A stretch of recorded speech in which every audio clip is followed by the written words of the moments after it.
ಅಲ್ಲ ಅದು ಗಾಡಿ ಓಡಿಸ್ತಿದ್ದೆ, ಹೆಲ್ಮೆಟ್ ಹಾಕಿರ್ಲಿಲ್ಲ, ಪೊಲೀಸರು ಹಿಡ್ಕೊಂಡ್ಬಿಟ್ಟವ್ರೆ. ನೀನು ಪೊಲೀಸ್ ಅಲ್ವಾ, ಒಂದು ಸ್ವಲ್ಪ ಹೇಳಿ ಬಿಡಿಸ್ವಾ. ಓ ಹೌದಾ, ಕೊಡು ಅವ್ರ ಕೈಲಿ. ಒಂದು ನಿಮಿಷ. ಸರ್ ಗಾಂಜಾ. ಗಾಂಜನ ರೀ, ತರಕಾರಿ ಕಟ್ ಮಾಡೋದಕ್ಕೆ ಇಷ್ಟೊಂದು ಲೇಟಾ? ಅದೇನ್ ಪೊಲೀಸ್ ಟ್ರೈನಿಂಗ್ ಕೊಟ್ಟಿದಾರೋ ಏನೋ. ಇದೆಲ್ಲ ಪೊಲೀಸ್ ಟ್ರೈನಿಂಗ್ ಅಲ್ಲಿ ಹೇಳ್ಕೊಡ್ತಾರೇನೆ. ಯಾರೋ ಡ್ರಿಂಕ್ ಅಂಡ್ ಡ್ರೈವ್ ಬರ್ತಾವ್ರೆ, ಸೈಡ್ಗೆ ಹಾಕ್ಸ್ರಿ. ಸೈಡಿಗೆ ಹಾಕಿ ಸೈಡಿಗೆ.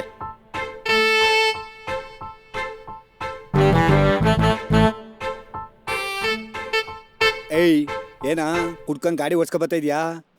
ರೂಲ್ಸ್ ಗೊತ್ತಾ ನಿಮ್ಗೆ? ಏಯ್ ಏನೋ ರೂಲ್ಸ್ ಬಗ್ಗೆ ಮಾತಾಡ್ತಿದ್ಯಾ? ಲಾಟಿಗೆ ಖಾರದ ಪುಡಿ ಹಾಕೊಂಡು ಹಿಂದ್ಗಡೆಯಿಂದ ಎಡ್ತ ಅಂದ್ರೆ ಅನ್ಬೇಕು. ಹುಡ್ಕೊಂಡ್ರು ಓಡಿಸ್ಕೊಂಬಂದ್ರೆ ಗಾಡಿ ಹಿಡಿಬೇಕು, ತಳ್ಕೊಂಬಂದ್ರೆ ಗಾಡಿ ಹಿಡಿಯಂಗಿಲ್ಲ. ಸರ್ ಮೊದ್ಲೇ ಕುಡುಕ್ ನನ್ನ ಮಕ್ಕಳು ವಿಡಿಯೋ ಗಿಡಿಯೋ ಮಾಡ್ಬಿಟ್ಟಾರು, ನಮ್ಗೆ ಬೇಕು ಬಿಟ್ಟು ಕಳಿಸ್ಬಿಡಿ ಸರ್. ಸರ್ ನಿಮ್ ಫೋನಲ್ಲಿ ನಿಮ್ಮ ವಾಯ್ಸೇ ಕೇಳಿಸ್ತಾ ಇದೆ. ನನ್ನ ಫೋನಲ್ಲಿ ನನ್ನ ವಾಯ್ಸ್ ಬರ್ದೇನೆ, ಸಿದ್ದರಾಮಯ್ಯನ ವಾಯ್ಸ್ ಬಂದದಾ? ಸರ್ ಸರ್ ಏನ್ ದೊಡ್ಡ ರೌಡಿನಾ ನೀನು? ಯಾವ ಏರಿಯಾನೋ ನಿಂದು? ಸರ್ ಸರ್ ಬಿಟ್ಟ ಅಂದ್ರೆ